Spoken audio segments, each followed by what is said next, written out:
Hello, everyone. Thanks for coming. A quick introduction to us. We are the Pillars, where we ask the tough questions the community wants to know, but maybe too afraid to ask sometimes. All our questions are from the community and are asked with the intent to ensure we can protect investors as well as helping protocols grow and succeed. Today, as you might already have seen the announcement, the event, we have the Alchemists today here. The people who are representing today are NFT Baller and BME.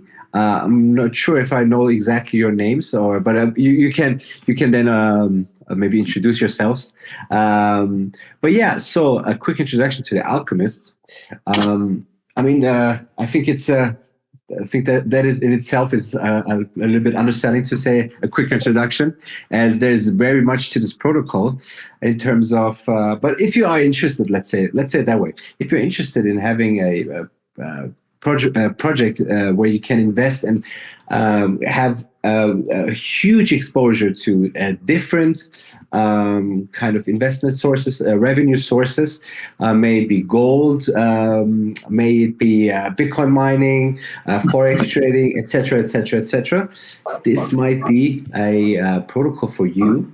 So I would say thanks again for coming. Also, thanks for the audience. We already hit more than 100 members. I also wanted to say we have a $100 BSD giveaway, which will be announced at some point during this Q&A at the end probably. And also maybe another 50 extra if we hit 150 listeners, of course. But yeah, I will stop talking right now. I'm going to pass the microphone on to you guys and enjoy. Thanks for that. I've got one question before we start. Is this AMA being recorded? Yes. Fantastic. Yes, it is. It will be available on our YouTube channel fairly shortly after we finish. So, yeah, you guys will definitely be throwing the link and people will be able to listen to it as and when they want to. Much appreciated. Gentlemen, thanks for coming in. Good to have you. Thank you, David, for such a great intro. How are you both? Doing well, thank you. Very well, thank you, sir. Yeah, is life treating you as well? Well, it's going well. It's going. Yeah, what's the use of complaining? Who's listening? Yeah. Only 100 plus people. Yeah. Well, this is very true. With all the things you have going on, life must be exciting. That was kind of the answer I was hoping for. Yeah, you guys have got a lot going on, right? Yeah, we do. I think it's always good to start with a bird's overview of what you guys are doing. Introduce yourselves and perhaps give us a little bit of a background into where you guys come from and, crucially, how you found each other to build a protocol within this space. Yeah, for sure. I'm not sure if Yasin is also listening down below in the spaces. If he is, please put your hand up. We definitely not just a two-man squad, but for sure. Thanks for that, Mr. Hatter. So I'll start and then I'll hand it over through to Bobby. My name is Tahir Smith. We are a fully doxed team running the Alchemists protocol. We started this protocol, this ecosystem, started building it out in November 2021. So we've really taken our time to put all the structures in place to ensure that when we do lay the foundations, the structures are solid. I'm a bit of a veteran myself, even though I feel 21. So I've had many failures in my life as well as great successes. I am from South Africa. I hail from the southernmost tip of Africa. And yeah, we've seen the opportunity in Web3, to build sustainable products. And this is how we found ourselves together. I actually met Bobby in our Discord server many moons ago while we were still building out the ecosystem.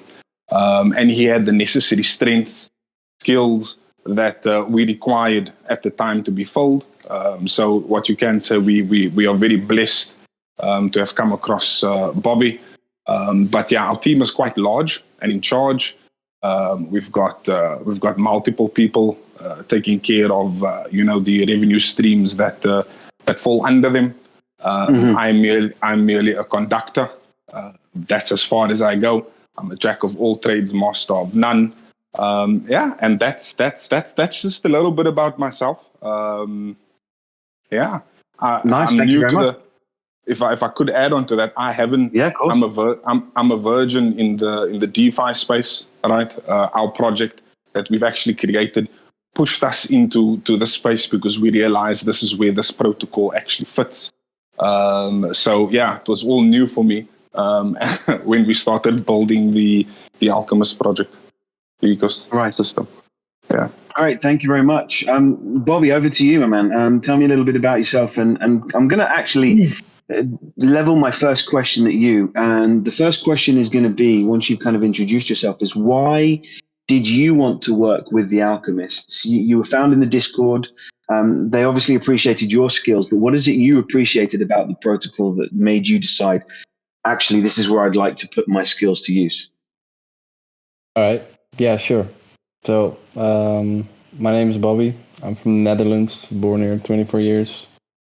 I live in a little town in the southwest corner of Netherlands. It's called Vlissingen. Pretty nice. I live here with my girlfriend. We have 2 cats. Spoiled. Nice. Yeah. It's I can't complain about it. In my daily life, I work as a software engineer for a broadcast company.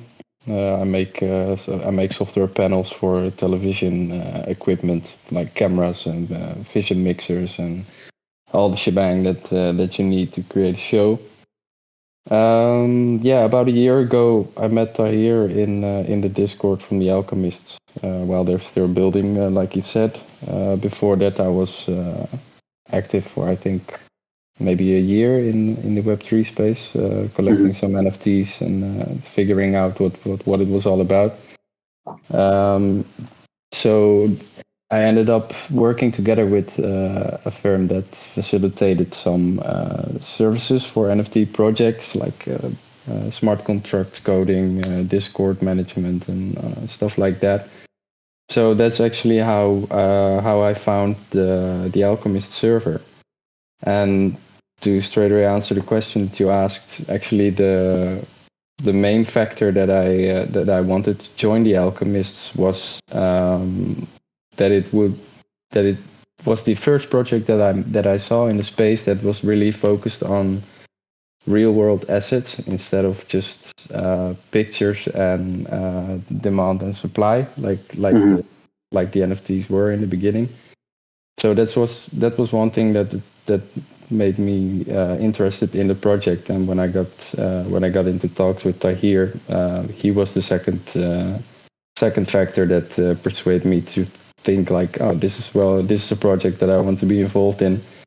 And in the beginning, when I started collecting NFTs, I made it a habit for myself that I would only invest money in an NFT with projects that I'm deeply involved in myself. If it's not part of the moderation team or something else that I could get some more inside information, it would be in the staff team or in the management team of the project itself. Okay, great. So the smooth talker to here got you interested and you were on board immediately. I like it. You I like the way you just labeled me there. yeah, absolutely. Yeah. There's a lot to unpack with your protocol. There's a lot to talk through. There's a lot of different factors that go on with what you guys have. What came first? Where did it all begin? So it's quite easy to point out. So when I got involved in the Web3 space, like Bobby said, it was all this JPEGs. We were surrounded by all these JPEGs. When I got in, I saw all these beautiful and wonderful ideas that the devs obviously positioned on their white papers and, saying they're going to build X, Y, and Z. And I came in a bit naive fashion, believing that, listen, because ultimately, if what they've got on paper, right, actually comes to fruition, this year's like a IPO, that's how I viewed it. That we can get in early, these guys take off, they build these fantastic protocols, games, communities, And we in early. We practically the seed investors, and we'll benefit from their build. Ultimately, 99. We can even say 100%. I can check my wallet. It's probably 100%, right? Has not survived that case. Whatever they've put forward is not there. So at that time, I got burnt badly, quite badly. I tried to connect with various founders of strong protocols at the time, with strong projects, strong communities, trying to tell them, guys, listen, this is what I believe you guys should do. You've got the funds, all right? Let's look at including real world assets. And, it was a whole long journey with them. It never ever got to that stage where they were looking to actually invest and build this actual protocol. And then I said, screw it. You know what? I'm going to do it myself, all right? Because we've got the access. Because I gave them the option of doing the gold options, all right? This is early. This is early on. I said, listen, you've got the funds. Why don't you just turn gold? We turn gold. We create the DAO. We create the revenue stream. Your holders are happy. You grow. Right? You want to create this IP, intellectual property, because this is this JPEG thing, but you need a revenue stream to caretake for your system, right? Because you can't extract value from your holders, incubating, mating, fucking you name it, right? It was the whole tutti frutti. And this is what led us to build and say, listen, let's get together. Let's put great minds together, because we've got a very good network in Web2. Let's put our minds together. Let's build a protocol that is sustainable, right? That we would like to, firstly, if it was shown to us, we would invest in and we'd be comfortable with it, once we've checked, dotted the I's and crossed the T's. And this is what led us to create the Alchemists ecosystem. And also very similar to my personal approach in terms of investing. I like to spread my risk, So naturally, you spread your risk. You're exposed to X, Y, Z, the entire alphabet, right? You're going to come right somewhere down the line, which is that's just, if you're an experienced investor, that's just what happens, right? Not everything works out. If they do all work out, fantastic, right? And that's the mindset and approach that we used when creating this ecosystem. Never mind the kick-ass art. The art is I'm an art lover, right? I support one artists. I buy into the memes of Punk 6529 because I'm also a decentralized maxi. I'm very about decentralization. Given our current climate around the Americans in here, I feel for you guys. So decentralization is a big part of it. So the art is also a big, I wouldn't say a big factor, but we're very passionate about it. It's created in-house by our actual team. Yasin, I'm not sure, like I said, if he's here. I haven't seen him. I haven't seen anybody put their hand up yet. He's more than welcome to put his hand up, and we'll definitely bring him up on stage. Sure. See. I don't think. Go on. You were saying he's the one that creates the artwork. Yeah, the artwork is certainly something that it's very striking, and I like it. And I am going to touch on the artwork, and I think one of the things that you first mentioned there is gold. So I guess that perhaps you already had an inroad into gold, which allowed you to think about that as something that you could incorporate into Web3 and with the NFTs that you're doing. Before we get to all of that, can you talk us through how successful you've been up to this point? What phase you're in, how much you've raised, how many NFTs you've sold so far? Yeah, for sure. So we've just completed our phase 1, which is 1,000 NFTs, which has been sold out. We also had a VIP sale in 310 NFTs in December. That's also sold out. All right. We raised approximately between $280,000 and $290,000 on our first raise. All right. Nice. And it's not a chunk of change. It's not a lot of money. However, if you've looked at how we've utilized those funds, now this is where it comes down to, I take nothing away from the young guns out there. They've got great minds. They've got great drive and ambition, but you also have to be a bit savvy, So we've the way we utilize those funds is making sure that our early supporters, our community members see, listen, we're driving these funds towards the ecosystem. We're not taking off the top. You're with me? We're not taking off all the cream. I'm not sure if you've been in our server. you can see our announcements laid out in terms of what we achieved, where we are, and what we plan to do next. So we've raised a small amount of funds, given versus all the other protocols that you're surrounded by. But the value that we're creating, I would say, it's second to none. Certainly, compared to some of the big dogs in the space, it's a small amount of money. But compared to many, I'd say 75 to 80% of the protocols that are in this space, it's not a bad amount of money at all to raise. You guys are now in a phase where you say you're putting it to use. What are you doing with the funds that have raised? The 280 say that you've raised. Where have they gone? What are you doing with them? What are you doing to be savvy? Yeah, so I'm not sure if you've taken a read through our white paper, right? But every single milestone that is on that white paper, we've knocked out of the park, right? We've achieved it. That's so we've put it there.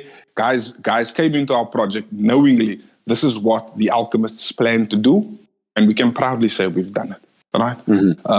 We've not only gone and purchased. Let's say we've not just found a supplier and went to go and purchase Bitcoin miners.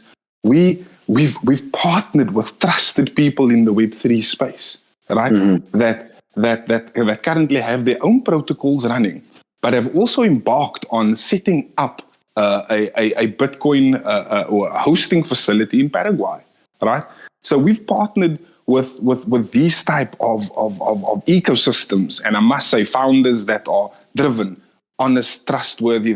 They've shown their worth, man. You can say, what makes you say that? I can say that because they've shown their worth, what they're delivering to their current community that they've built over the period of time. And the electricity cost is 0.03 kilowatts an hour. So, we've taken a large chunk of our mint funds and we've put it into that protocol. We are looking to expand that without a doubt. We're just working out some technicalities with the current partners that would give us more. Is who you're referring to in terms of the Bitcoin money, right? That's right. Yes, that's right. So So they've had their private sale, but they've also tied that private sale in with antimony refining, which is obviously a mineral. And listen, that tickles us. You're with me? That tickles us. So it's taken the responsibility of us worrying about machinery, repairs, breakdown services, all of that. All right. It's taken that concern, that energy, that resources that we need to spend to caretake for that. It's taken that out of the equation. And it's only a benefit for our ecosystem because we've got a lot of things on the fire, right? So, go for it. No, I was just going to say, so, obviously, Bitcoin mining is not the only thing that you guys have on your list of projections that you want to get revenue from. Obviously, there's gold mining, but it isn't gold mining per se. It's that you guys are buying up old claim sections of exactly that. Yes. Yes. And you're going to be flipping those. So you're going to effectively take a look at how much the ground is worth. And I want to get into a little deeper, and I will do a little bit later on in the conversation. What you guys are then doing, I suppose, is taking a look at how much the gold is worth and then flipping it at a higher price. What I'm most interested in is the inroad that you have to get it at a low price that lets your investors know that what you're going to be able to do is turn a pretty penny for it, because you wouldn't necessarily be buying these claims unless you A, knew they were worth something, and B, knew you were going to get them at a cheaper price than someone else. So that's definitely something that I'm keen to get into. There's also Forex trading, right, that you guys are doing at the moment, and property investment is going to be something that comes along, altcoin investments. So all of those things we're going to dive into. But let's start with the art. And I love the artwork. One of the things that I noticed when looking at the white paper, though, is I was trying to find where I felt your artwork met up with the vision that you guys have for your ecosystem. So can you talk me a little bit through how you guys came up with the images and where you guys believe it tells your story in terms of what you're doing? Yeah, so when it comes down to the story of the artwork, I must be very honest with you. I'm not the right guy or Bobby to talk about that. That's why I was hoping Yasin was here. He is the creative director. He is the one driving the creative part. So practically, we've given him full reign and say, dude, whatever you love, whatever inspires you, right? Taking into consideration what we're building here, right? go ham. And that's exactly what he's done. I think Bobby is an anime lover. You know, he can touch on maybe a few things about the art. Bobby? Is Bobby there? Yeah, I'm still here. Thought your cats are keeping you busy. Yeah. Yeah, sure. It's definitely anime inspired. If I can call it a few, I think Yassine mentioned Demon Slayer, Naruto, Dragon Ball. Actually, every big anime that you can think of has something has inspired something in our collection.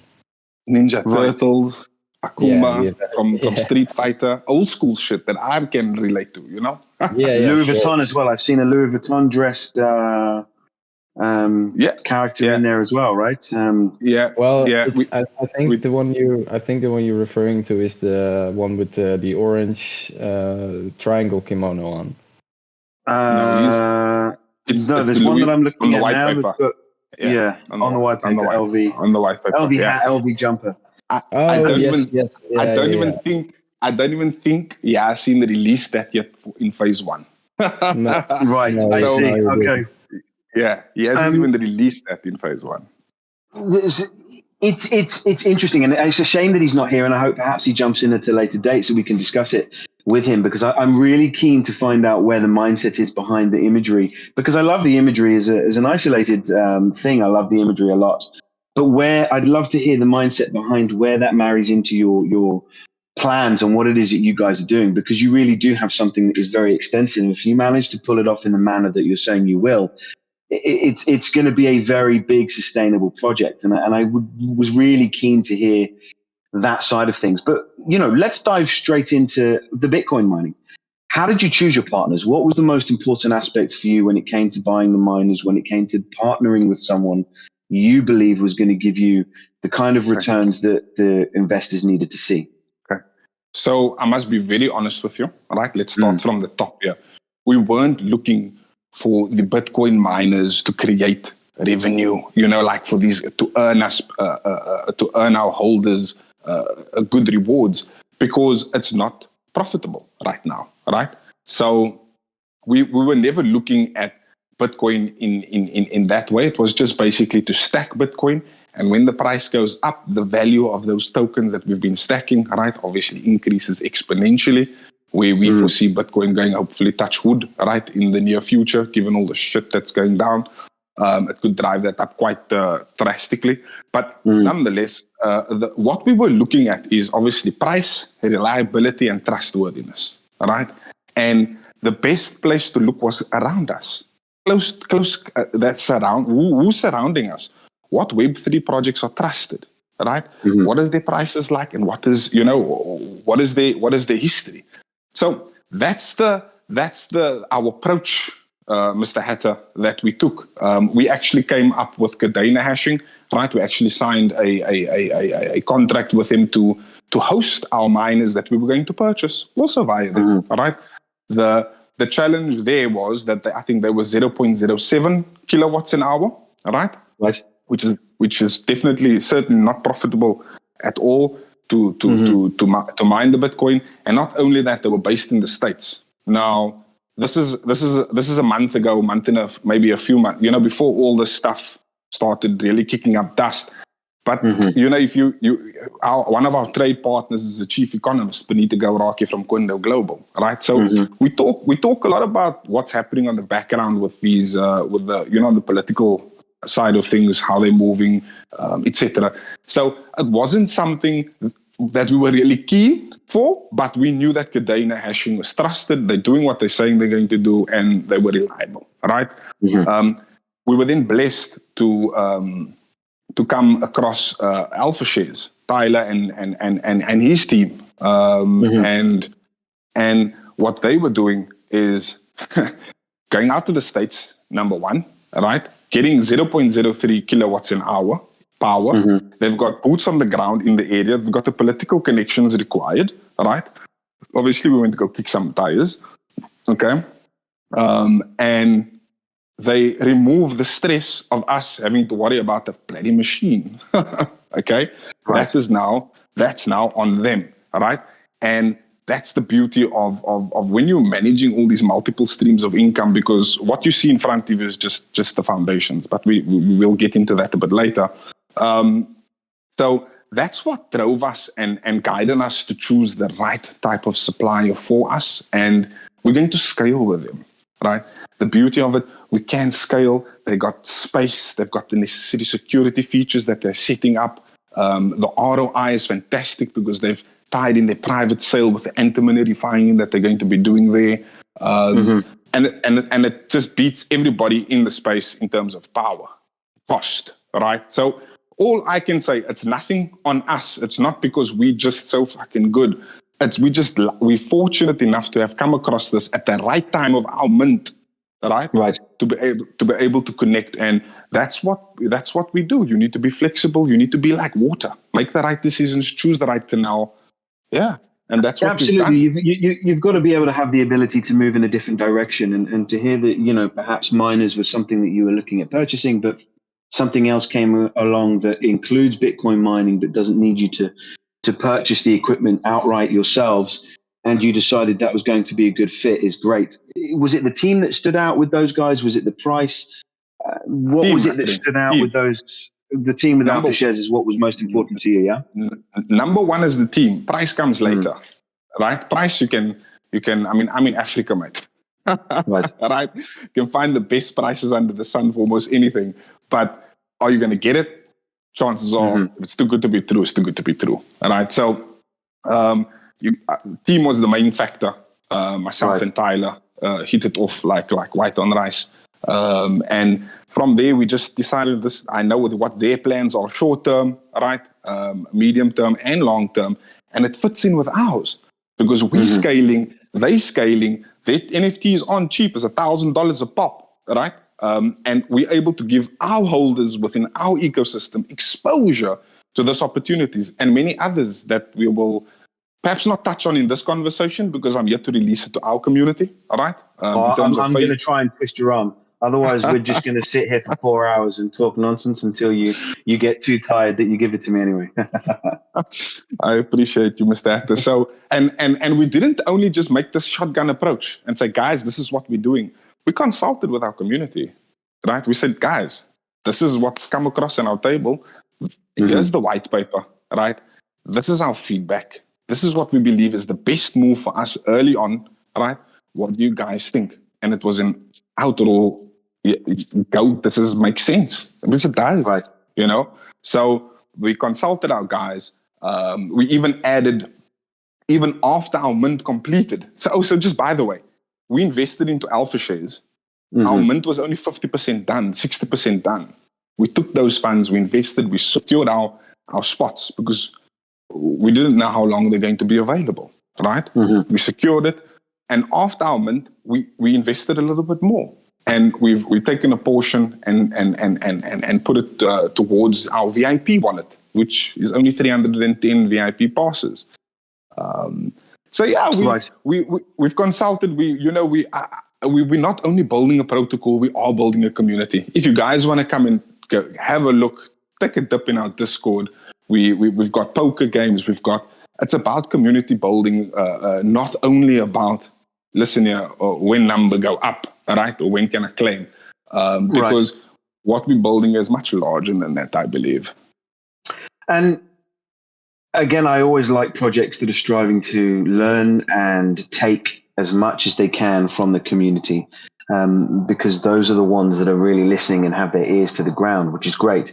And community feedback is always important. I mean, even during conversations like this, you might get some feedback that is perfectly valuable to you that you can take away and use, right? Well, in the end, it's the community that's going to drive the entire project. So without absolutely them, nothing. You're absolutely right. There is nothing without a community. You're right. Gold mining is something that I want to touch on in a minute. Tell me about the Forex trading first. Are you guys already doing Forex trading, or are you not doing it at the moment? How is that working for you as it currently stands? Oh, we're doing it. So we've got what we've done, all right? Because and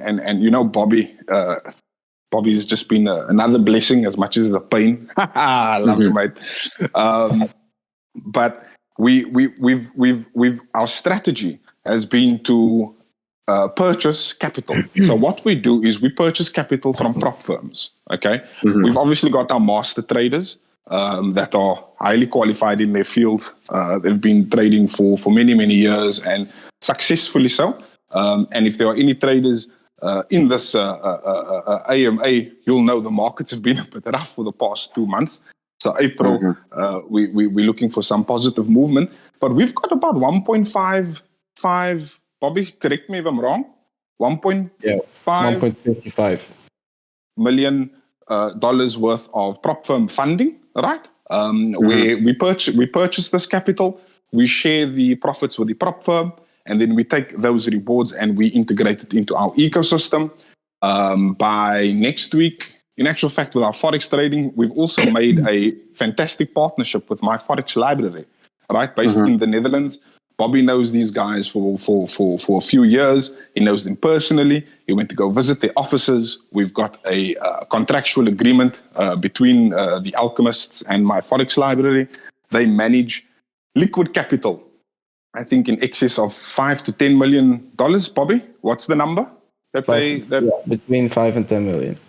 Between $5 and $10 million, and they also have a prop firm farming strategy that they are sharing with us, and this is their gold, all right?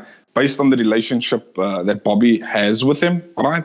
They are sharing this. We actually had an AMA with them in our Discord, a Zoom call, where they outright said, this is not for sale. This is not something that they sell. There's no need for them to sell it because they make money, right? And we've been, again, Mr. Hatter, it's we put in the effort, right? And we reap the rewards. We are blessed in terms of as we take the next steps. You know, we just focused on our end goal, but these little gold dust particles creep in, right? So we're implementing that strategy. By next week, Bobby, when are you going on the next course at the offices? That's going to be coming Monday. Okay, this coming Monday. Then we would buy another 2 million worth of prop firm funds that will take up our Forex numbers to 3.55 million. But that's a different strategy. We burn through those accounts. So the 2 million that we're going to be purchasing, right? We burn through it because of the strategy that my Forex library implements. It works. They've got the history. We've shown it to our community. In terms of what their master traders have made in the month of February. I think it was some stupendous amount. And in terms of these returns, are you guys going to be, how transparent are you going to be with the community? Because one of the things that people are going to inevitably ask, look, if there's Forex trading, there's going to be ups, there's going to be downs. There's going to be things that are going to be losses. You know, one of the things I did pick out of the Discord, one of the bits of communication that I did notice is that there was a team member that came forward and said, you know, we felt pressure from the community to recover, so we increased our risk. And the one pushback I would give on that, and the reason I highlight it, is because, you know, it's a transparent response, which I appreciate and I like. At the same time, I know that emotional trading is never going to get you anywhere, and things can collapse really quickly, right, when you do that. So where do you draw the line with telling the community all of the information and then saying, because I know community is big for you, but where will you draw the line to say, right, now is the time to stop taking advice? We're not going to feel under pressure if we do make a loss. Right. This is the direction we need to go in to ensure that in 6 months, 12 months, 18 months time, we're still sustainable. Yeah. So that specific comment, I remember that. It wasn't recently. I think it was about 2 weeks back, Mr. Hatter, or week back. That there was for the copy trading funds. They use a totally different strategy, right? With the copy trading, because it's $100 and $1,000 accounts, right? They use a total different strategy. And TK, who is our master trader, we give him full reign because the guys are emotional about their money, which is rightfully so, right? There, he's got the necessary experience to separate himself from emotional trading or not. There, he got caught, you know. But fortunately enough, not with our strategy, with our prop firm funding, because they follow their rules, follow their strategy. There's no need to get emotional. We know where we're headed with this. Bobby's actually our Forex. He oversees our entire Forex operation. He manages all the traders, right? He manages all the accounts in terms of who it goes to, where it's at, etc. Bobby, maybe you can come and step in here and give us a bit of insight on that Mr. Hatter brought up. Yeah, sure. Well, to come in at the comment that you just mentioned about the copy trading, like Tahir said, they use a very different strategy than the one we use for the community trading. Also, I didn't really agree with the comment that was said, because I spoke with TK after the comment, and he said he didn't increase the risk at all. So I'm not really sure where the comment was coming from, but I'm like I said, I don't really agree with it. I don't think we as traders should be. We should of course listen to our community as advice, but we as traders have proven in our past to be profitable in the way that we trade. So we're not planning on changing anything because investors would get nervous. I think if you're nervous about your investment, you're in too deep. You should take something out. So yeah, but to side note that, like Tahir said, I'm responsible for the Forex part of our community, of our project. I oversee the traders, the accounts that we have. I trade some of them myself sometimes when I have the time for it. And will there be monthly reports, bi-monthly reports? How will you communicate with your community? Because investors in this space are getting far smarter, right? And they're getting hungrier for information. I think maybe the time for blind investment has kind of almost passed now. And especially when the next bull run hits us, we're going to have a wave of different investors who are going to want to comb through every piece of eligible information that they can get their hands on.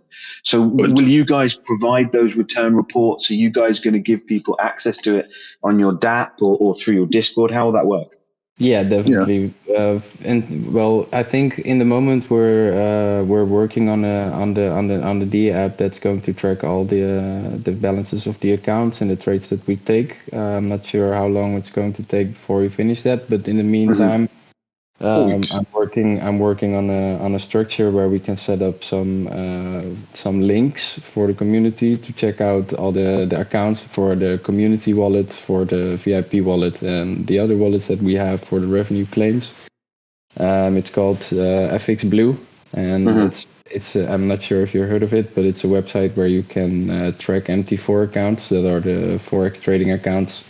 As an investor, so it's actually made for investors, so they can track their trading accounts that being managed by other parties. But on that, Mr. Hatter, we've had some challenges because it's not easy to link these prop firm accounts to this FX Blue with an investor password.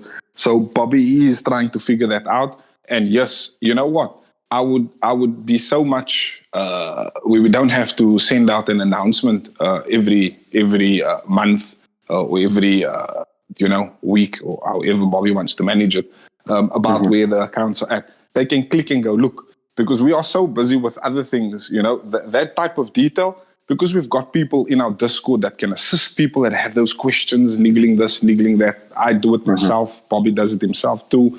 It would be better and much easier for us if they had a line of sight on it. So Bobby is tasked with that. I know we've had challenges with my FX Blue and the prop firm accounts in terms of linking them so that we don't, what's the word that I'm looking for, break any rules, because there are rules to trading these prop firm accounts, right? Sure. So, yeah, he needs to manage that. To come in there. No, but it's the question is there mainly to put your investors at ease that you are working on vehicles by which you can pass on that information. I think it's super important to be able to feed that across. And if you guys are saying that's something you're working on, then that's great. A follow-on question is got in there quickly. I already did found a solution for this. So the only thing that we're going to need to do is implement it. Fantastic. Good. And here we go. Fahim, you said Bobby is the one that's going to be in charge, and I don't mean this disparagingly to you, Bobby, but you're a young man, right? You said 24 years old, is that correct? Correct.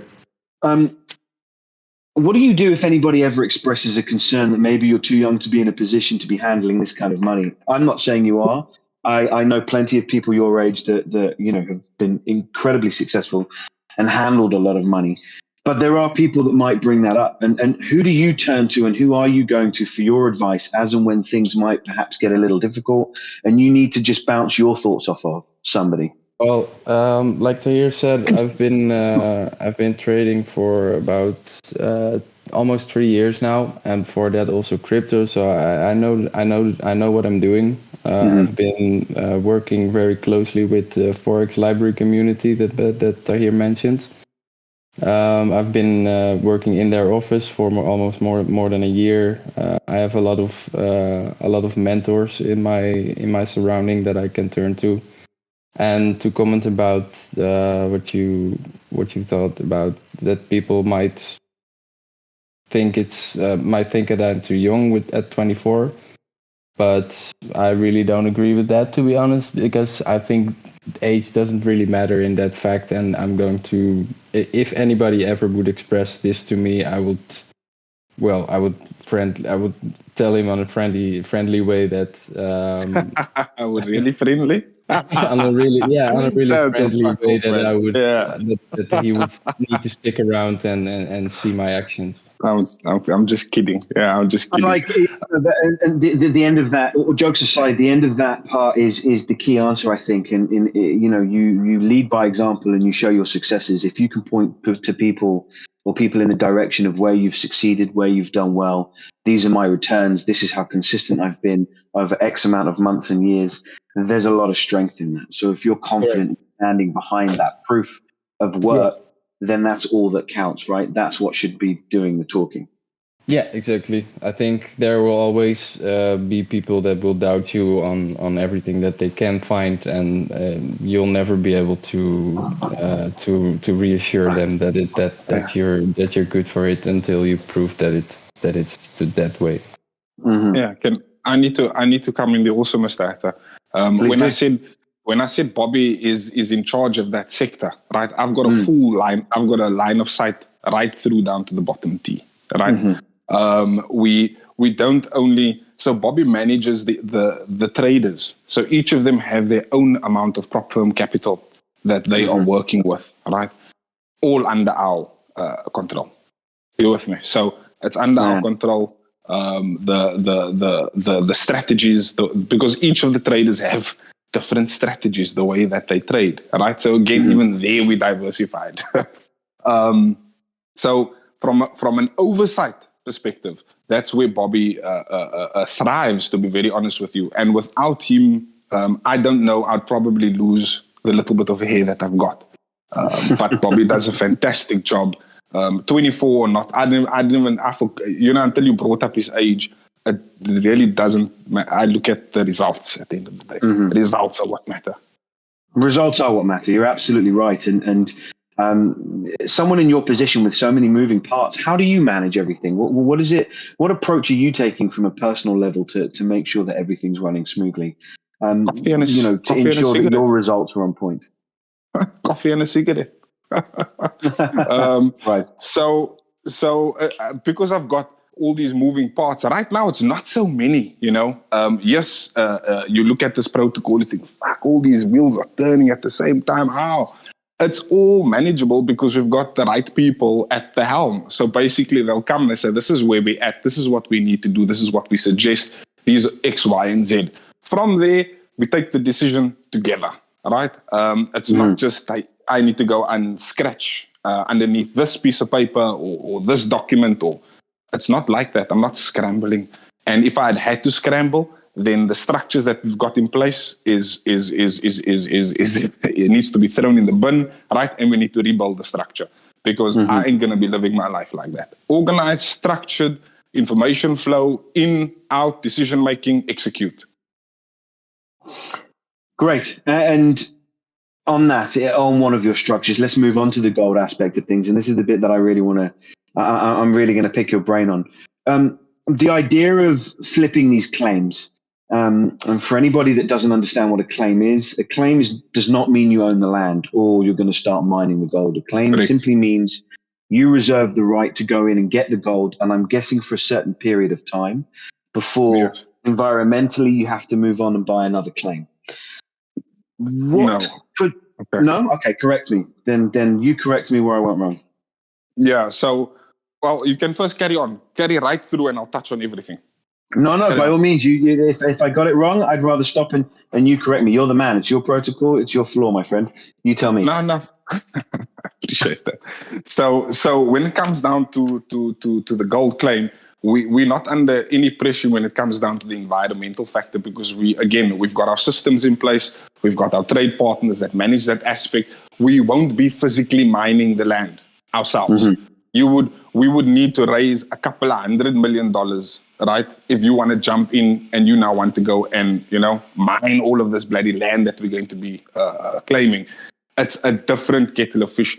That's there when you've got your constraints. But I mean, I'm not a professional in the mining aspect, physical mining, right? But that's not our protocol. We are going to be making sure that there's gold. How much gold is in that land? All right, monetize it, move on. That's it. In terms of the environmental impact, Benita Gauraki, Quindo Global, and her partners take care of all of those worrying concerns on the ground. Sure. Yeah, I appreciate that. Yeah, I certainly didn't mean that you guys are responsible. I meant a claim in general. There is going to be some kind of environmental factor, but that doesn't affect you. No. Yeah. What put you in the position that you're in now to get these claims at a cheaper price as someone else might? And where do you think your biggest strength is for then flipping them and making the most for the people that have invested? Yeah, it's not the biggest strength in terms of buying it for cheaper. It's not many people. You can have the money, Mr. Hatter, right? Mm-hmm. You're not going to be able to go and get these claims. You're going to be hit over the head. The African, you're not going to survive in Africa, right? So Africa is a different kettle of fish. So the benefit that we've got is partnering with people that have been doing this for decades. Right? They've got running mines, they've got coal mines, they've got lithium, they've got lithium, and they've got lithium claims for us, by the way. But that's another topic for another time. So we partner with the right people, and because I've been doing gold trading myself over the years on a small scale compared to my partners, right? I've been fortunate enough to, because of the way I don't want to smoke up my own arse, because I believe people look at how you do business, how you conduct yourself, how's your communication, and over the years, I've been able to establish these relationships with powerful people in the space. That Quindo Global is no small player in the gold sphere. All right, she sits on multiple boards of quite powerful mining giants, and they do pretty well for themselves. And the only thing that that they're blocking me from, we can't get access into running mines. The current running mines, we can't have access because all of that product is already spoken for, So we'd go for the same, we'd utilize, leverage those networks, which we are doing, to be able to monetize it fairly quickly, because it's a 1-2 step. I make it sound easy, right? But it literally is those type of steps. You get the gold, you quantify it, and their networks will do the magic for us. Right. And it's, obviously you speak highly of the contacts that you've made. And it's one of the conversations that I'm hearing being brought up more and more is we've got a great network of people we work with. And my pushback to that is always, I love hearing it, but I always want to be given a little bit of information on who these people are, because, I like to do my due diligence. Bobby himself at the top of the conversation said, I will only invest if I'm able to get that little bit of extra information and if I'm involved at a heavier level, be it via mod, be it on the team, whatever it might be. So at what point are you going to start drip feeding these connections to your community to really solidify your space? Your place within this space as the front runners of this kind of multi-revenue streamed NFT? Yeah, it's fairly so. We done an AMA with James Pelton during our marketing and up for our phase 1. Benita Gaurati, she dropped some gems on that AMA in terms of who she works with, who she's surrounded by. So in terms of us sharing that type of information, it's on YouTube. You guys can go listen to the AMA in detail, where Benita herself was present and spoke about her experience and how she fits in and what she brings to the table into the Alchemists ecosystem. So there's no drip feeding, but as we get larger, as we prove ourselves to our community as well as our networks, because obviously they're looking at us, can you achieve this, can you do that, and they've backed us so far. So once we achieve those heights, it's I can't really comment on that because there's nothing to hide. The only thing that we will for now keep on the down low is where, because we're on a green belt where our guys are actually currently on the ground, right? We're on a green belt and with not much competition in and around us. So we'll first milk the cow before we say where it is. Of course, I understand. There's certain things that you're not going to give away to your competitors, and I get that. Talking about green belts, one of the things that you guys want to put in place is that you want to plant a tree for every NFT sold. How many have you planted? How's that going? I like when people are trying to give back to, especially especially if you're trying to give back to your local communities and you're trying to ensure that the environment is healthy. Where are you planting these trees? How do you do it? Where was the concept behind that? Okay. So onetree.org, all right? It doesn't cost us an arm and a leg. That is one thing that we still need to do, is plant those 1,000 trees for 1,000 NFTs sold, right, on our phase 1. But it's very quick. I'm in contact with onetree.org, and they give us options in terms of where to plant the trees, but I'm going to give them full Monty. It's not expensive. It doesn't set us back. I just need to tick it off. But yes, we will be planting those trees. Not only that, like you said, our holder rewards, we've gone over and above, the $5,000 that you see in our white paper. I think we've doubled that. We've doubled that. All right. Our student loans, we've taken care of the student loans for our holders, for 2 of them. Right. Done. That was another question I wanted to ask. What prompted the student loans? Why student loans? Why not a different angle? Because listen, it's expensive, right? It's a trap. It's fucking, excuse my French, guys. No, swear. This entire rat race that they've got us in, to be a doctor, you need to go and make a couple of $1 million loan or $100,000 loan. You're trapped for 6 years, 7 years, paying off these bloody loans, right? We're not saying we're going to come and pay off a doctorate, a loan, or a dentist or a veterinarian. We just, where we can help, relieve you for a month or 2, which we've tried, and you know what? It pays back. We're not looking for recognition on that. Firstly, I gotta say, right? We're not looking for recognition on that. It's something that we'll continuously do in our ecosystem for our holders. I don't want to go too much in the charity side of things because we don't want to talk about it. We want to. You should, because if it's in your white paper, it's something you should be proud of because you put it there to be proud of. I don't think there's anything wrong with. I don't think you should shy away from that kind of thing. I think there's a lot of strength for protocols that are giving back. Provided it's being done the right way, it's being done responsibly. People can track these things and take a look at the fruits of that. I think it isn't something that people should ever shy away from and say, no, we don't want it to be seen. Actually stand proud and say, you know what? Every time somebody invests, we plant a tree. So invest, because a tree is going to be planted somewhere. Every time 100 people invest, we're going to be able to give back to a student struggling. So those are kind of things that you guys should stand proud about because, a lot of people do appreciate that angle. Yeah, no, for sure. I hear you. You make a good case for it. It's definitely, I can tell you now, it's something we're not looking for recognition for, nor is it the reason that we want people to buy into us. Right? Fine. We are just going to do it. You know what I mean? We'll show our community and say, guys, this is what we've done with it. This is the the orphanage. I would my entire being, right, is I'm not an orphan myself, right? I've got 4 kids. I'm blessed, but I always look at these other kids. They don't have that. How can that? So an orphanage is very close to my heart personally, and that is something that we'll be looking at going in a very big way in time to come. Great. Okay, another thing that people are going to ask about is your property investments. Can you talk me through a little bit about what it is that your investors can expect from that? Okay, so again, we're blessed, mate. I got off a meeting 2 nights ago, right, with another Web3 trusted people in Web3 that's also delivered value to the community, right? This is apart from Alpha Shares.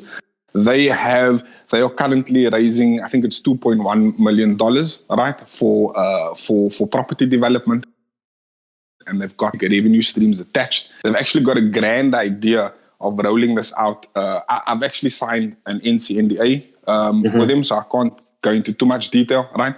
But for our phase 2 month, we're already getting into that early. We weren't planning to get into property development and property investment so early on in our protocol because we're looking to generate that revenue from our gold, because the gold is the golden goose here, right? It's the golden goose. Never mind the other revenue streams that are kicking back a couple of thousands of dollars every month. The gold is the golden goose. So we were going to monetize that, or we are going to monetize that, and then looking to go into property development and property investments commercially, okay? And we came across from one of our holders. He said, listen, I think you guys need to take a look at this, because as an holder, I would love to be exposed to this, but I don't have the capital, right? And I'm sure other holders would love to be exposed to this. And immediately, that same night that I got that message, I connected with the founders because I do know who they are, right? And we struck a deal. We struck a deal, and in phase 2, we will be.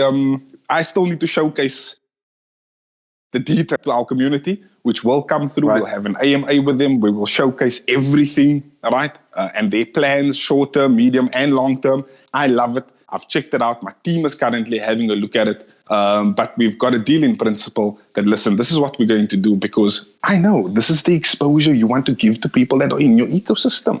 Because I would want that, So, yeah, in terms of, that's all I can say for now on the property development side. It's coming sooner than later. Okay, and you did mention phase 2, and we are going to speak about that. I am going to ask you to run through the phases, and of course, the juicy bit is to, how people can get their returns and where they can earn money. One of the things I wanted to bring up was your white paper. Going through it, there's a lot of information that you guys have, of course, because there's so many moving parts. And the immediate feel from the white paper, and the DAT to some extent, is that it doesn't do you guys justice, in my opinion. Is that anything that you've heard before? Are you guys going to plan to update this? Because I just think with everything that you have going on, with what you guys want to create, with the way you speak, with the manner you explain your protocol, I feel like a white paper that does you guys justice is something that's going to be key for you guys to really go from just talking about a protocol to that, really selling out your next phases. What are your thoughts on that? Listen, you hit the nail on the head. I need to update the white paper in terms of our phase 1, what we've achieved and where we're at. How much value we've actually created for our holders right now. So from $280,000 that we've raised, right, we've already created for, in terms of our investments, right, only on the Bitcoin, on the antimony refining side of things, never mind the Forex trading, right, never mind the gold. We've already added $4 per month onto the phase 1 NFT. That's excluding every other revenue stream, right, just our initial investment with Alpha Shares, okay? And our VIPs, we've included, so they get a $2 onto that. So we've purchased extra NFTs, and we put that for the VIP wallet, right? For them. So, what was the question? Because I've just got excited about that. No, but you can listen. If you want to go on a tangent, you can go on a tangent, and don't be afraid to get excited. Excitement is good. We like excitement here. It's your floor, so you guys say what you want. But the question, in essence, was that from my eye, or to my eye, your white paper, I don't think it does you guys the justice that it deserves. And was wondering just what you guys are going to look at to really fine tune that white paper and DAP and make it really reflect what it is that you guys are doing.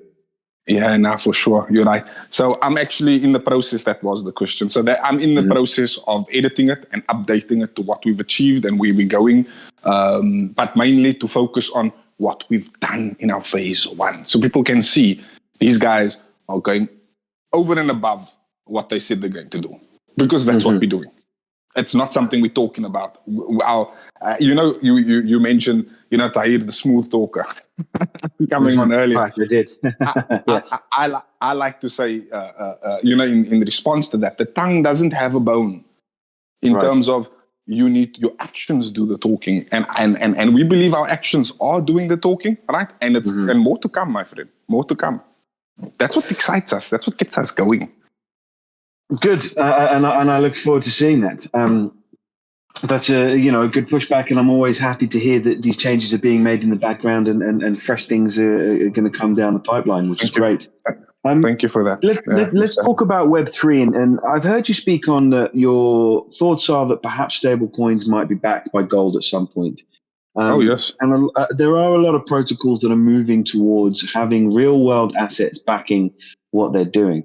But, the counter argument to that is, does it perhaps take away a little bit from the decentralization of this space? And what are you guys going to try and put in place to ensure you do keep to the ethos of decentralized money within Web3? So it's not easy, right? I'm going to tell you that now. It's not easy. It's a very good question, Mr. Actor, right? Thank you. Ultimately, stable coins are going to have to be backed. I've chatted to guys that have access to quite a bit of gold, oil, and natural gas. They were also looking to do a protocol on a stable coin, and this was during the bull run, right? Just after the bull run, in actual fact. They were busy with that. So people are working on that. It's going to come. And it's not going to be gold stacked in a vault, in a bank, in wherever.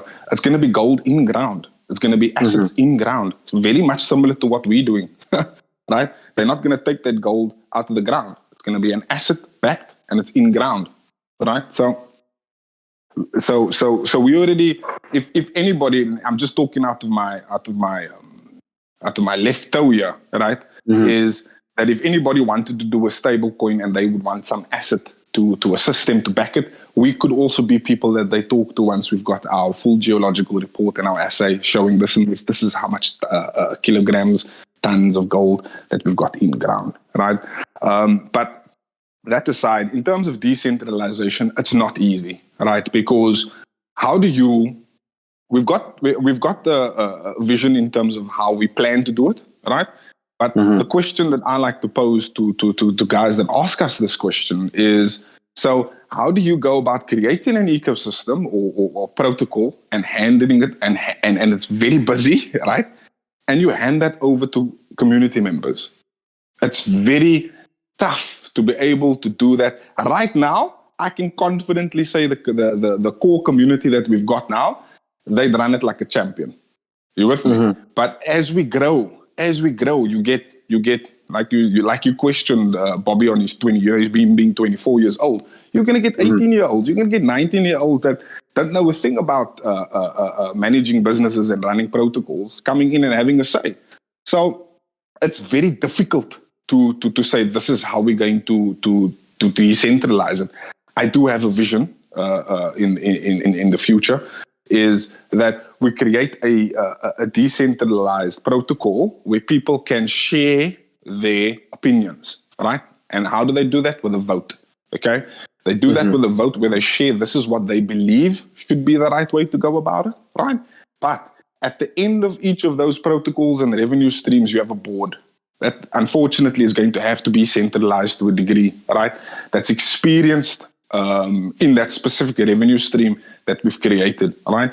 And we'll take all of that into consideration and execute the best in the best interest of the ecosystem, all right?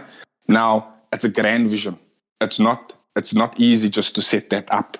It's something that we plan to do in the future because I want to see this. It's a legacy. This year that we're building is a legacy. I don't want to be the man in the middle and saying, without Tahir, this thing can't survive. Screw that, man, right?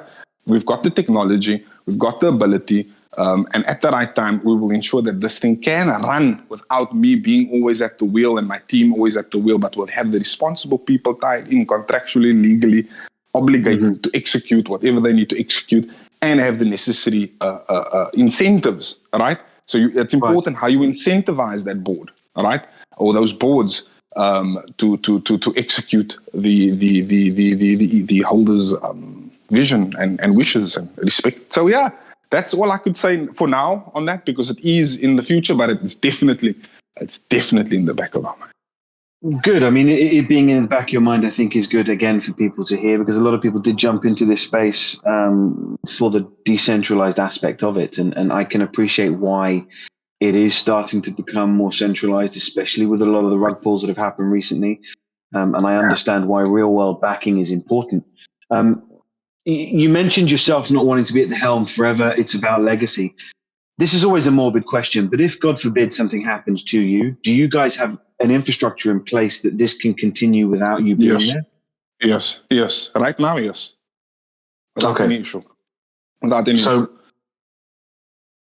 Okay, great. So someone steps in, they take over, and that's fantastic.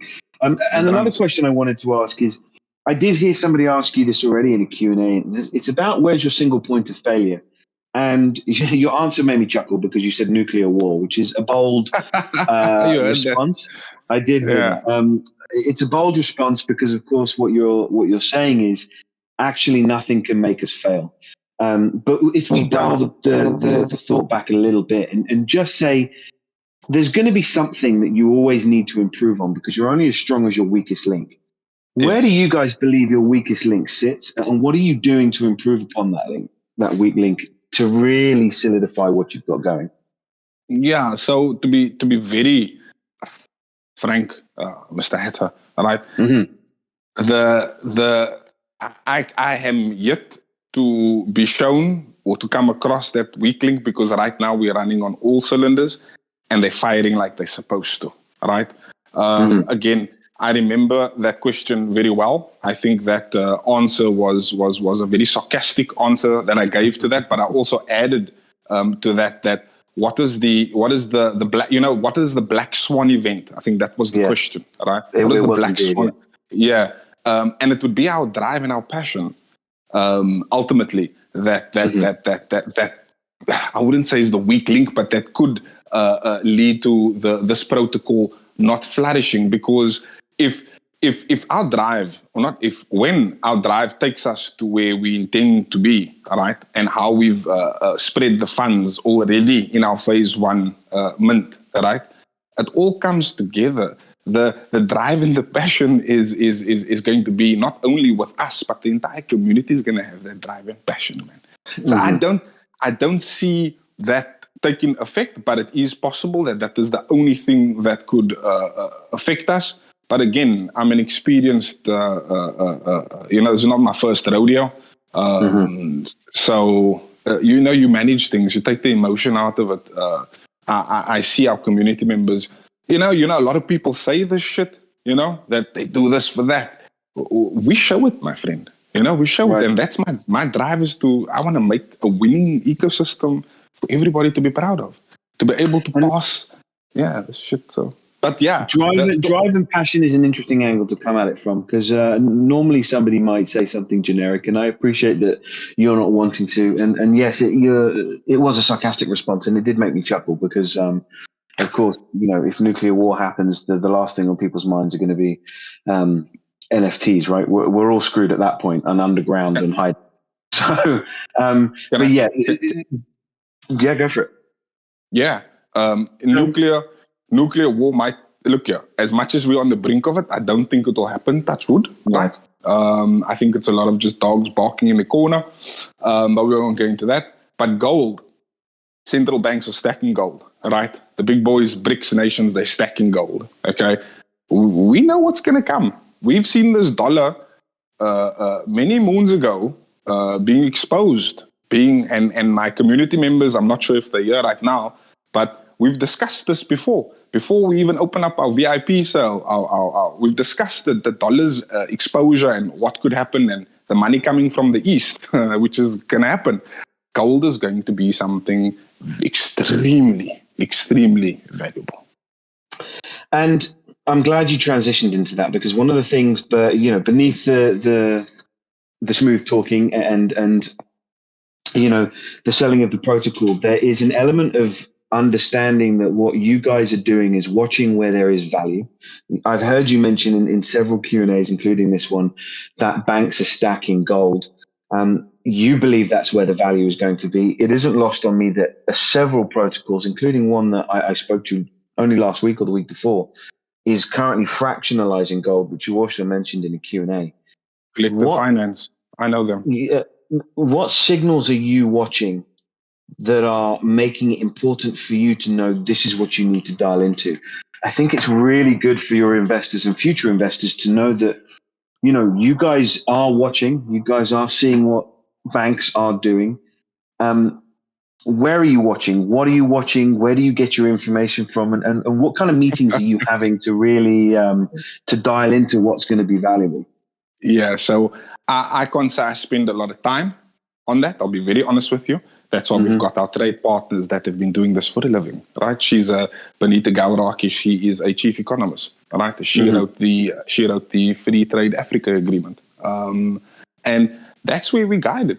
I'm no expert, but I'm also not an idiot, So I listen to both sides of the stories, and I obviously see how markets move, where the money is going.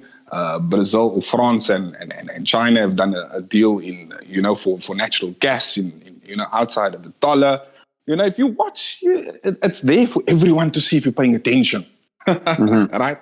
And we're guided by Benita ultimately in terms of that type of landscape, and I feel very safe because she's been there, done that at her teeth.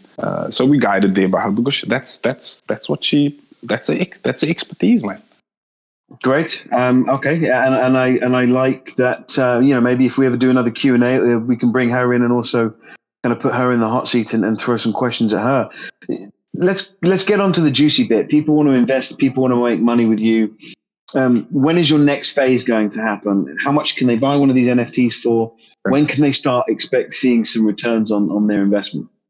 So before so just before we jump into that, we are also busy with putting together a physical gold trading offering, right? We've spoken to other projects that have also certain amount in treasury that they're willing to spend, but we're going to be starting with about 15 kilos of gold per month, all right? And we're going to be giving the opportunities to our ecosystem to invest into that physical gold trading aspect, where we will take the gold from the miners, not our mine, right? From the miners right through to the buyers, and we could do a couple of trades like that for a good period of time. So we're going to be also giving our ecosystem and the holders in our ecosystem exposure to physical gold trading. Right. In terms of phase 2, so phase 2, I think Danny is here. We've actually got a whitelist sheet, right, where we'll be capturing the data for people that would like to mint in our phase 2. Phase 2 is currently for the public mint. It's set at $400, right? Our whitelist and our VIPs will be minting just below that figure, all right? That price will come out once I announce it to the community first, okay? So that's where the communication is going to start, and then we'll start talking about price. But our community first. They'll be the first to know what the prices are, but our whitelist and our VIPs will definitely have a discounted mint. Danny, I'm not sure if Danny can share the link in the Discord with you, Mr. Hatter. I will share it. Yeah, okay, you guys have your own channel in here, so we're also going to throw the Alchemists Discord link in there as well, so people can join. If people want to jump in and get that information from you, they'll be able to do so via your channel. Much appreciated. Yeah. So we've got a document that will be capturing the data. And phase 2 is probably going to go live in the next couple of weeks. We're going on an extremely hard marketing push to showcase our ecosystem for those that even doubted us in phase 1, right? That already heard about us, but to update them. So guys, this is what you missed out on. Our VIP passes minted for $50, Mr. Actor. $50. Right. Yeah. They're going for $1,000 plus regularly. Right. Because people understand the value we're creating. They're positioning themselves for when this protocol is in the position that we are driving it towards. Right? Again, non-financial advice, because don't go on my words. That's just, I'm giving you the history, right, of what's currently being traded. What are you most excited about? Gold. It's a question I like to ask everybody that I speak to. Gold. Yeah, go for it. During this process, and with the protocol that you have going on, what point of the protocol are you most excited about getting to? I can is there something? Go on. No, Mr. Actor, I'm cutting every time. No, that's very rude of me. Go, you no. Go for it. You've already got an answer in your mind. I'm not gonna continue. Hit me with it. I do. The most exciting part is when we can start paying the rewards to our holders. Right. That's the most exciting part. Besides gold, that excites me, But in terms of the actual protocol, the stage that when we start sharing the fruits of our work, and we hope to share that with our VIPs. So with our VIPs, as soon as we've got profits from our forex trading that's allocated to the VIP wallet, right? They're going to be tasting that honey. And it's easy for us. We've got a bit of a war chest, right? We can pay out the rewards to our VIP holders from our war chest, but that's not our intention. We want to show them we're going to create these rewards from our investments, right? And you're going to be eating from this tree regularly. So right, that's what I'm excited to get to, is pay and ensure that our holders can see the rewards, that's tangible value. And I've got to add on to this. We are being audited, all right? We've got a legal firm auditing us, putting us through our paces, making sure we got all our I's dotted and our T's crossed, all right?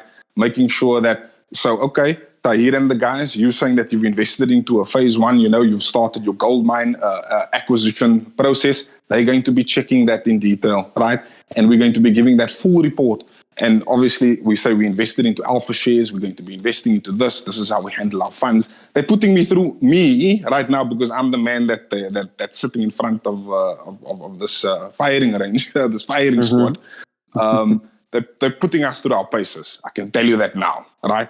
And we're going to be sharing that report so guys can see, okay, listen, these boys are, we're getting our shit together, firstly, right? To ensure that we can give those rewards down to our holders. There's no legal mumbo jumbo that's going to stop us because, again, we're going to be water, all right? We'll adapt to how we need to adapt to ensure that we can get our rewards to our holders. Full stop. Great stuff. Thank you. And Bobby, if I can drag you away from the cats for 2 seconds, I really want to know what you're most excited about. Is there something that you see on the horizon that you're looking forward to getting to in terms of a milestone? Well, I'm going to keep it very, very straight. I'm a Forex trader, so I get most excited of the Forex part, of course. We have big plans for the accounts and for the strategies that we're going to incorporate in the project. So, I think that's what excites me the most at the moment. And of course, like Tahir said, when the payouts will start for the holders, I think that's gonna give us a very, very nice boost. Also, community-wise, I really like spending time in our community. We have a very, very close community as well. So I hope to see this community grow to something very big and very nice. And I think that's nice. It. I like people that are always excited about their communities because, as you said, Bobby, community is what drives a project, right? Without them, there isn't much to get excited about. So, hearing that you're excited about seeing that community grow is great. Is there anything that I haven't covered that you wish I had? Is there anything that you kind of wanted me to touch on and have been waiting and would like to touch on it now? Yeah. So yeah, why not? Right. So we're going to give me some alpha now, right? That's what's going to happen. No alpha yet. First our community. That's where the alpha stems from, and then the rest of the. So please, Mr. Hatter, seeing that you're in our community, you'll get the alpha if there's any alpha to be shared. Okay. Right. So we've got a 3D serial character and collection that we've created. Right. Our 3D character is already placed in a first-person shooter game. Right. It's created by Squarebears. The game is called Omnivores. All right. So we've had a couple of community members that have played the game, but without our character. Okay.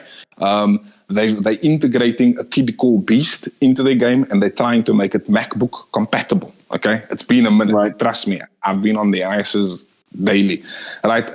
Because we want that game to come out where there'll be cross-community tournaments, prizes to be won.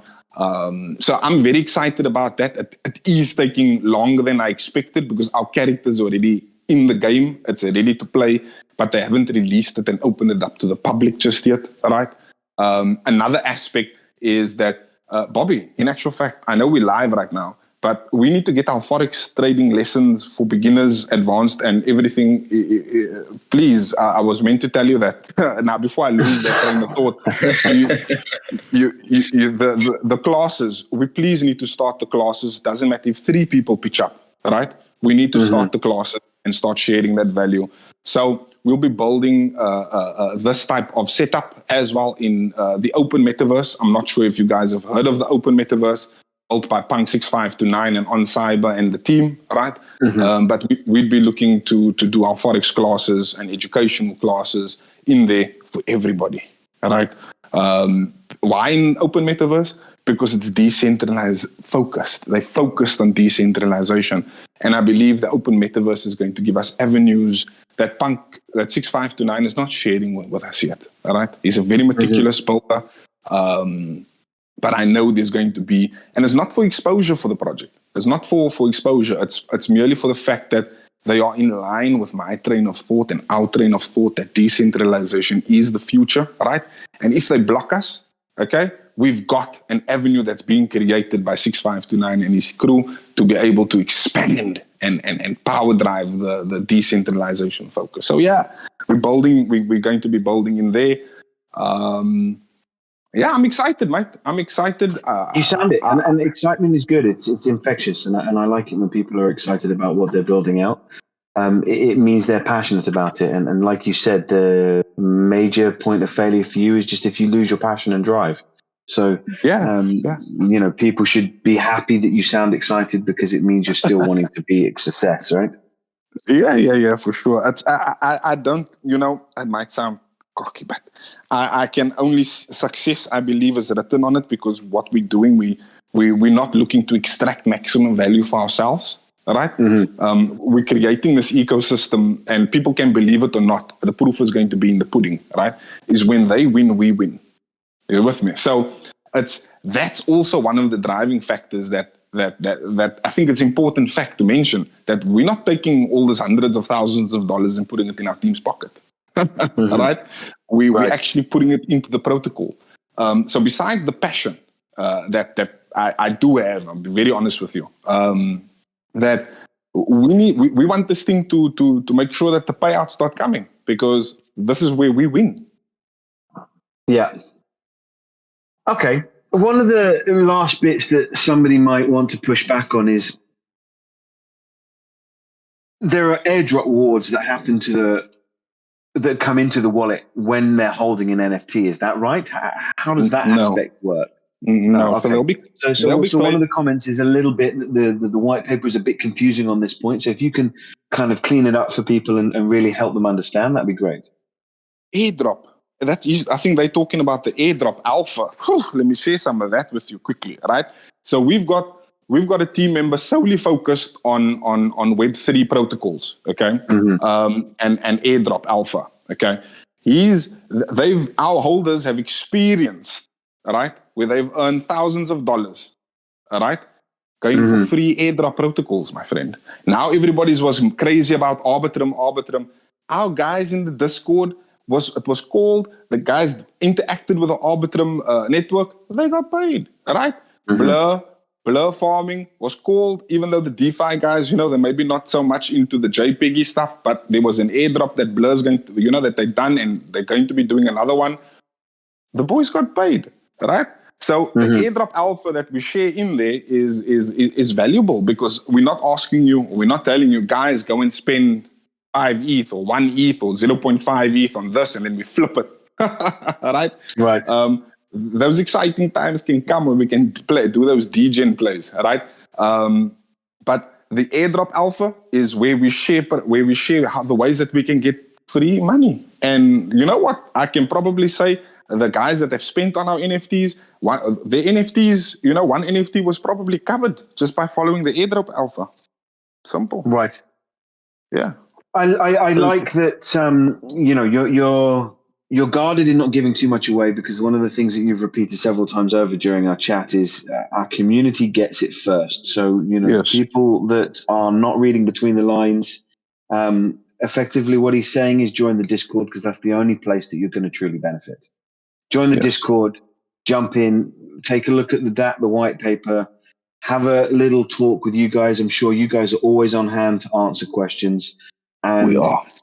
once you feel comfortable, then dive in and pick yourself up an NFT, and the rewards are going to soon be coming in. But Q&As like this are not going to be where you're necessarily going to be spilling the beans in terms of serious alpha. If people want to know what's going on, they've got to be part of your community and invested with their time. Is that right? 100%. So I think the airdrop alpha is even token gated, only to holders, right? Because it's valuable. It's not, Shadow is screening and scouting crypto Twitter and bringing that information into our Discord. It's time. It's valuable time. So yes, our NFTs, our phase 1 are available on secondary. I believe they're going for below the value that it will bring, right? So it's a good time to get into there. And our phase 2, register for the whitelist. If you put it in the channel, have you put it in the channel in the Discord? Yeah. Lovely. Register for the whitelist. That's how you're going to be getting into our phase 2 build. And I'm telling you, we're going to be creating value. That's how we value. Should be my child's next child's name is value. Yeah, alchemy value. I like it. Look, we've been going now for an hour and a half. It's been a pleasure talking to you both.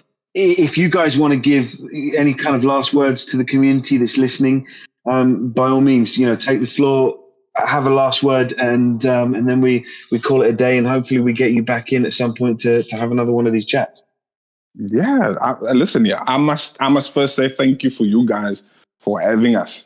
For the people that have come in to listen to the talk, you've also spent your valuable time to come and listen. And I've hoped that myself and Bobby, have been able to share a little bit about what we're doing, what we are creating here. And it's a legacy project. This is, I think that's key. This is a legacy project. This is not here today, gone tomorrow. This is something that we're looking to really dig our roots deep, so that people can benefit for a long, long time. And our legal structure that we are embarking on will ensure just that, because we are going to gold mine acquisitions, physical assets. We are going into the property investment side, physical assets, right? We want to ensure that there is value attached to your NFT, right? Contractually. So that's the exploration stages that I'm currently on also, besides being audited, right? We want to ensure that we can be here for a very long time. Great. I like that. And that's a nice point to finish on. I think it's been a great chat. I think you guys have handled the questions well. I know we're not a usual space in terms of our Q&As. We do like to go a little bit deeper, do our research, and sometimes we're asking tough questions that on the surface of it might appear like we're trying to poke holes.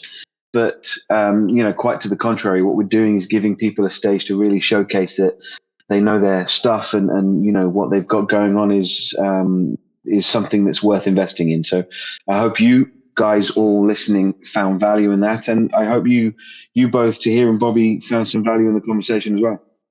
Yeah. I don't know about Bobby. I think Bobby's chilling. Right? He's still with the cat. I think that you covered it all very good, and I'll just thank everybody for their time here.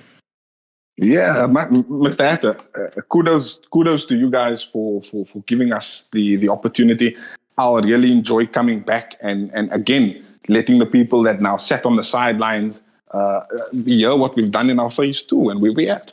Once that's done, I like taking that value back to the communities that have listened to us and perhaps have sat on the sidelines, right?